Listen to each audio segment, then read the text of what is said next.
Kim Townsel here. I'm going to go to yoga. When I get back, I'm going to put on some turkey chili using some of the ingredients that you see here. The tomatoes, a sweet yellow onion, the garlic, and I have my red beans soaking already. I'll use the ground turkey because it gives me the most bang for my caloric buck.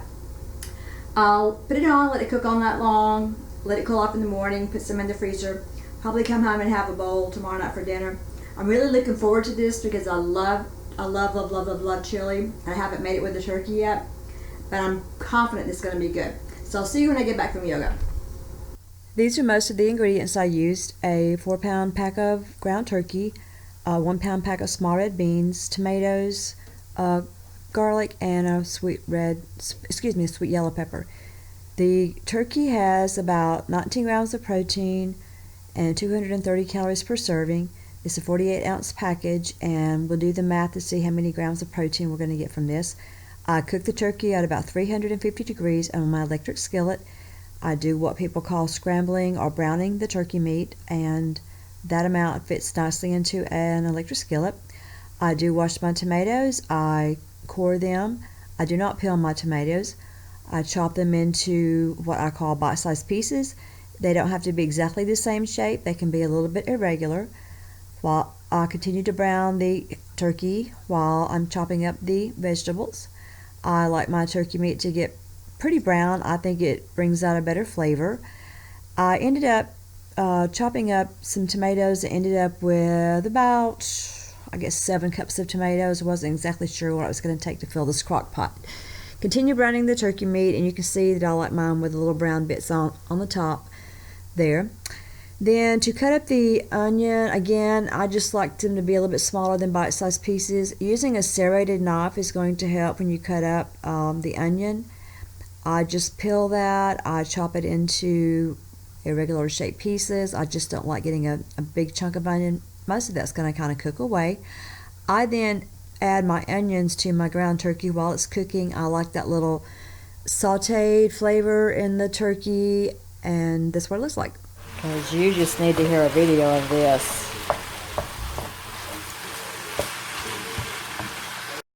You can saute the onions at the same time with the turkey and get the onions a little bit browner if you like. I just keep the onions and turkey in there a little bit until the onions start getting a little bit translucent. You can cook those as long as you like. It's a personal preference. For the garlic, I just peel the skins off of those and cut them into irregular shaped pieces as well. I really don't mind getting a big hunk of garlic in my chili. I actually kind of like it. But there's other ways to do this. You can mince it if you like. Then I've had my beans soaking overnight, and during the day, then I'm going to add those in. I use the ancho chili pepper. You can use any type of pepper that you like. Some people want to use cayenne pepper, and some people want to add some cumin in there as well. But I prefer just to use the ancho chili pepper, and I put 2 tablespoons in there, which was not too hot for me. I also added not quite a tablespoon of salt. My theory is you can always add more salt, but it's difficult to take it out. I add my spices into my ground turkey and onion mixture. I then pour on my prepared red beans. I then pour on my chopped tomatoes. I then add my garlic, but I'm not quite done. I want to add one more thing. I'm going to add in some jalapeno peppers. This is a matter of preference. Put in as many as you like. I actually put in a whole cup of them before I chop them up. Then I just chop them up into bite-sized pieces, as you can see.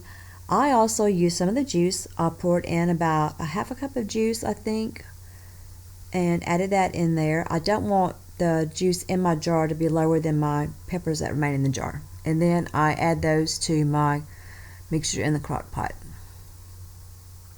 So far it's looking pretty yummy. I know that I'm going to have to add some water because the beans are going to need some hydration during the long period of cooking. I'm going to go with about 6 cups of water. See how that does. I stir that in, and this is what it looks like.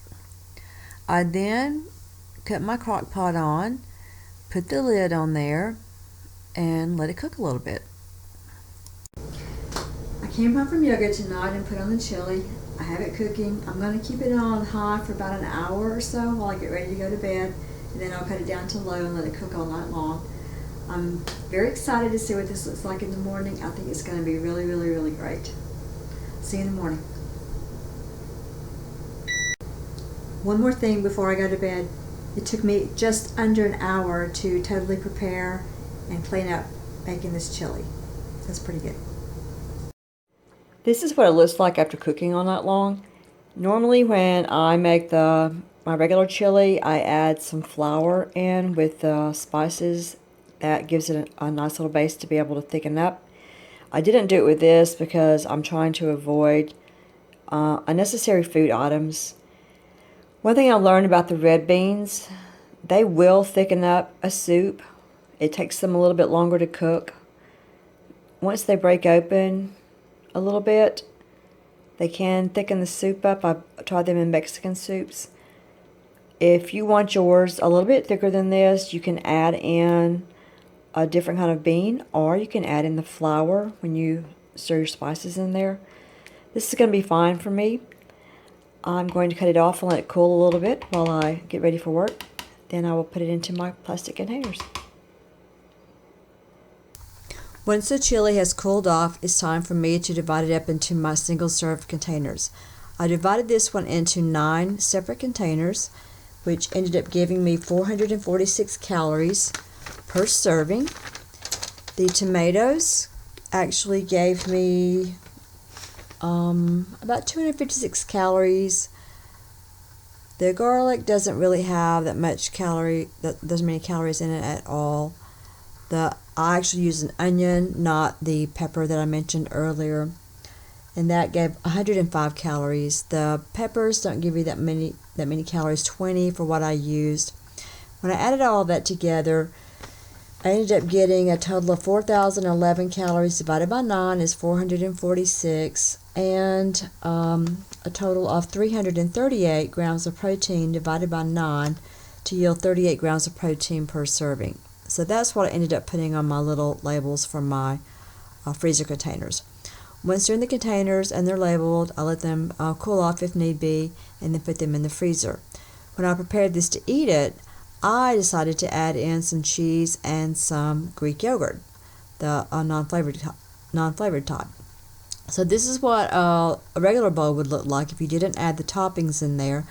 But I ended up adding 1/4 of a cup of cheese, of grated sharp cheese, and I also put in about a half a container of Chobani's Greek non-fat yogurt, which tastes almost like sour cream without so much fat. That's what it looks like. Doesn't it look great? Let me tell you, it was great. Prepared this way, you're going to get about 601 calories and about 52 grams of protein. That was my first experiment with the turkey chili. In hindsight, I probably would add like maybe about 1/4 or 1/2 cup of quinoa to that to thicken it up a little bit, or perhaps use less water. Probably maybe a little bit of both. I do like the chili a little bit thicker than that, but hey, I'm sure it's going to be great. I'll eat it anyway. See you next time. Thank you for watching. Just a little PS.